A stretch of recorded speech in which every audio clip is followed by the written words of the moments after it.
ప్రభుత్వ ఉద్యోగులకు సంబంధించి ఒక జోక్ ఎక్కువగా సోషల్ మీడియాలో తిరుగుతూ ఉంటుంది. ప్రభుత్వ ఉద్యోగులు పని చేయకుండా ఉండడానికి జీతం తీసుకుంటారు. పని చేయడానికి లంచం తీసుకుంటారు. పని చేయకుండా ఉండడానికి అంటే ఖాళీగా కూర్చోడానికి జీతం తీసుకుంటారు. పని చేయడానికి లంచం తీసుకుంటారు. ఇది ఇటీవల కాలంలో మనం రెగ్యులర్గా చూస్తూ ఉన్నాం. చాలామంది ఏసీబీకి దొరుకుతూ ఉన్నారు. లక్షలు లక్షలు వాళ్ళ ఇంట్లో దొరుకుతూ ఉన్నాయి, వాళ్ళ ఆఫీసులో దొరుకుతూ ఉన్నాయి, కట్టలు కట్టలు డబ్బులు బయటపడతా ఉన్నాయి. సో ఇట్లాంటిదే రాష్ట్రంలో ఒక సంఘటన జరుగుతూ ఉన్నది.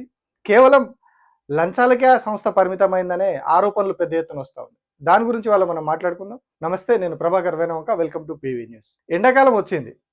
ఎండాకాలం అంటేనే ఎక్కువగా ఫైర్ యాక్సిడెంట్లు జరుగుతూ ఉంటాయి. బిల్డింగ్లలో కావచ్చు, బయట కావచ్చు, ఎక్కడ పడితే అక్కడ బీభత్సంగా అగ్ని ప్రమాదాలు అనేవి రెగ్యులర్గా మనం చూస్తూ ఉన్నాం. మరీ ముఖ్యంగా మన హైదరాబాద్లో ఇక అగ్ని ప్రమాదాల గురించి లెక్కలేదు, పదుల సంఖ్యలో చనిపోతూ ఉన్నారు. కొద్ది రోజుల క్రితం ఓల్డ్ సిటీలో జరిగింది, ఆ తర్వాత సికింద్రాబాద్లో జరిగింది, రీసెంట్గా కూడా మియాపూర్లో ఒక అగ్ని ప్రమాదం జరిగింది.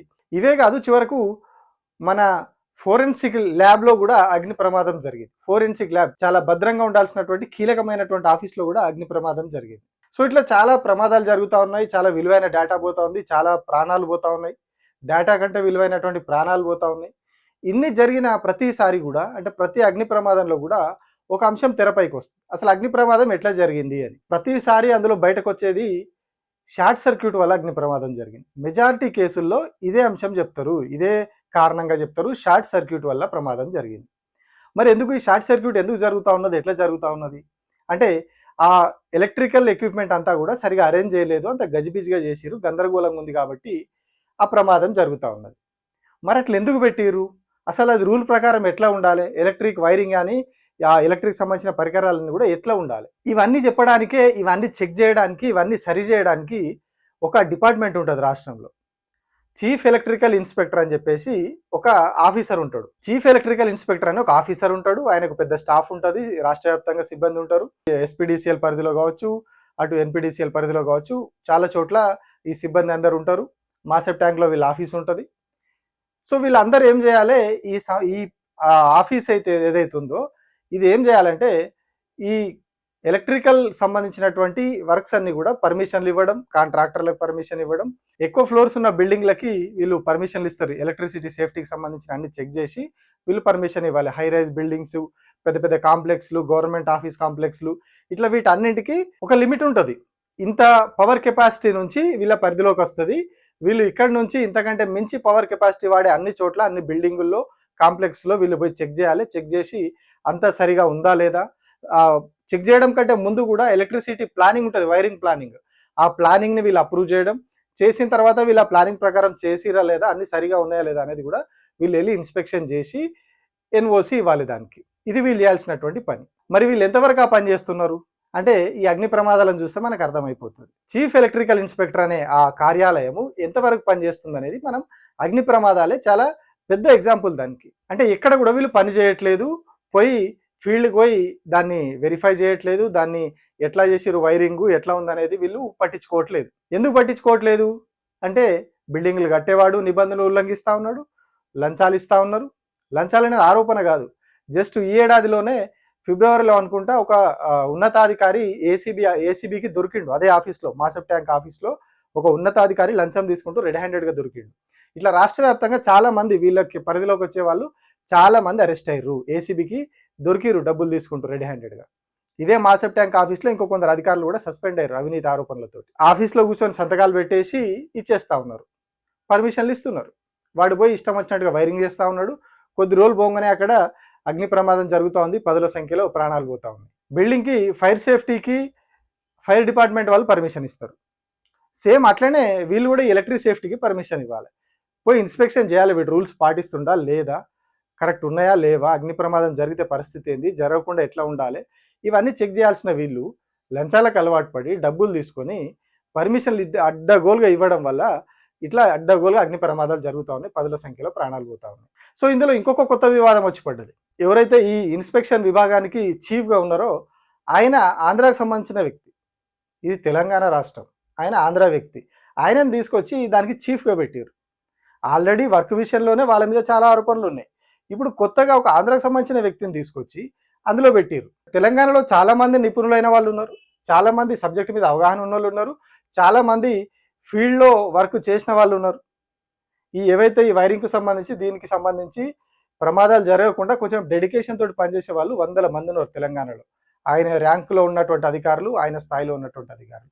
కానీ వాళ్ళందరినీ పక్కన పెట్టి ఆంధ్ర నుంచి తీసుకొచ్చి నేను ఆ పోస్ట్‌లో కూర్చోబెట్టారు. సో ఆల్రెడీ అవినీతితోటి అడ్డగోలుగా పర్మిషన్లు ఇచ్చేసి కనీసం చెకింగ్ లేకుండా చేస్తూ ఉన్నారు. ఇప్పుడు ఇంకొక ఆంధ్ర అధికారిని తీసుకొచ్చి పెట్టారు.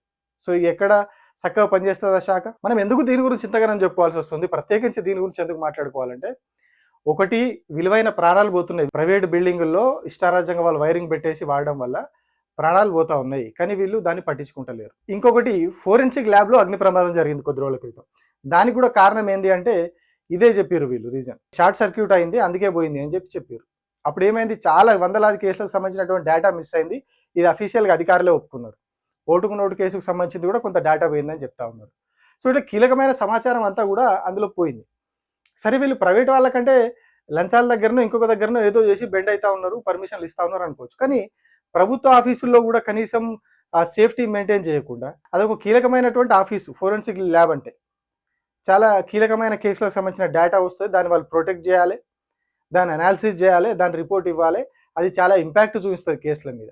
సో అట్లాంటి ఒక కీలకమైన శాఖకు సంబంధించి అంత పెద్ద అగ్ని ప్రమాదం జరిగి డేటా పోయింది, అక్కడ షార్ట్ సర్క్యూట్ వల్లే జరిగిందని చెప్పారు. సో అదే వీళ్ళు రెగ్యులర్ చెకప్లు చేస్తూ ఉంటారు, నెలకో 6 నెలలకో వాళ్ళకు ఉన్నటువంటి ఆ టైం పీరియడ్లో రెగ్యులర్గా వెళ్ళి వీళ్ళు ఇవన్నీ సరిగా ఉన్నాయా లేవా అని చెకింగ్లు చేస్తే ఇట్లాంటి పరిస్థితి వచ్చేది కాదు. కానీ వీళ్ళు వెళ్ళరు, ఫీల్డ్కి వెళ్ళకుండా ఆఫీస్లోనే కూర్చుంటారు. ప్రైవేట్ బిల్డింగ్ల నుంచి ఏమో రావాల్సినవి వస్తే అక్కడ ఇచ్చేస్తారు. ఈ ప్రభుత్వ బిల్డింగ్లు అయితే అసలే పట్టించుకోరు. ఫోరెన్సిక్ ల్యాబ్ది ఇప్పుడు ఒక కీలకం. చాలా కేసుల డేటా పోయింది అక్కడ, ఆ డేటా రికవరీ చేయలేవు. రేపు ఆ కేసులో ఒక దోషికి శిక్ష పడాల్సినటువంటి దోషికి కూడా శిక్ష పడకుండా పోయి వాడు నిర్దోషిగా బయటకు వస్తాడు. అంత ఇంపాక్ట్ చూపించేటువంటి ప్రమాదం ఉంది ఇది.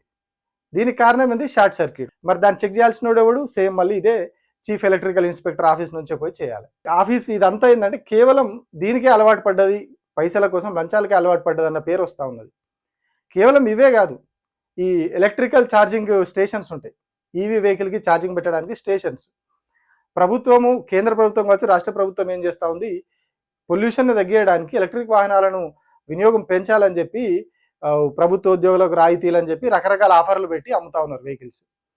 వాటికి ఛార్జింగ్ ఇన్ఫ్రా కావాలి, ఛార్జింగ్ పెట్టడానికి స్టేషన్లు ఉండాలి. దానికోసం ప్రభుత్వాలు ఏమో కష్టపడతా ఉన్నామని చెప్పి చెప్తా ఉంటాయి. కానీ ఆ ఛార్జింగ్ స్టేషన్ పెట్టడానికి పర్మిషన్ కోసం పోతే దానికి కూడా లంచం ఇస్తే కానీ దానికి పర్మిషన్ రాదు. ఎందుకంటే దానికి ఒక ట్రాన్స్ఫార్మర్ కావాలి, దానికి అక్కడి వరకు లైన్ కావాలి, కనెక్షన్ కావాలి. ఇవన్నీ కావాలంటే వాళ్ళకి లంచం ఇస్తేనే అక్కడ పెడుతున్నారు. ఇవన్నీ రెగ్యులర్గా పేపర్లో వచ్చిన వార్తలు, ఇవన్నీ మనం లైట్ తీసుకొని వదిలేస్తూ ఉన్నాం. కానీ ఎంత పెద్ద ప్రమాదాలు జరుగుతున్నాయి వీళ్ళ వల్ల, వీళ్ళ నిర్లక్ష్యం వల్ల. నేను స్టార్టింగ్లో చెప్పినగా, ఖాళీగా పని చేయకుండా ఉండడానికి జీతం తీసుకుంటారు, పని చేయడానికి లంచం తీసుకుంటారు. ఇది వీళ్ళకి, ఈ శాఖకి, ఈ డిపార్ట్మెంట్కి పర్ఫెక్ట్గా సరిపోతుంది. మరి ఇది ఎవరి కింద పనిచేస్తుంది అంటే డిప్యూటీ సీఎం బట్టి విక్రమార్క గారి కింద పనిచేస్తుంది, ఎలక్ట్రిసిటీ డిపార్ట్మెంట్ కిందనే ఉంటుంది. సో మరి ఆ శాఖనే ఇంత నిర్లక్ష్యంగా కేవలం అవినీతికి కేర్ ఆఫ్గా మారిపోయిందంటే పరిస్థితి ఎట్లా ఉందో అర్థం చేసుకోరు. ఇది సమ్మర్ ఇంకా పీక్స్లోకి వెళ్తా ఉంది, ఎండలు పెరుగుతూ ఉన్నాయి.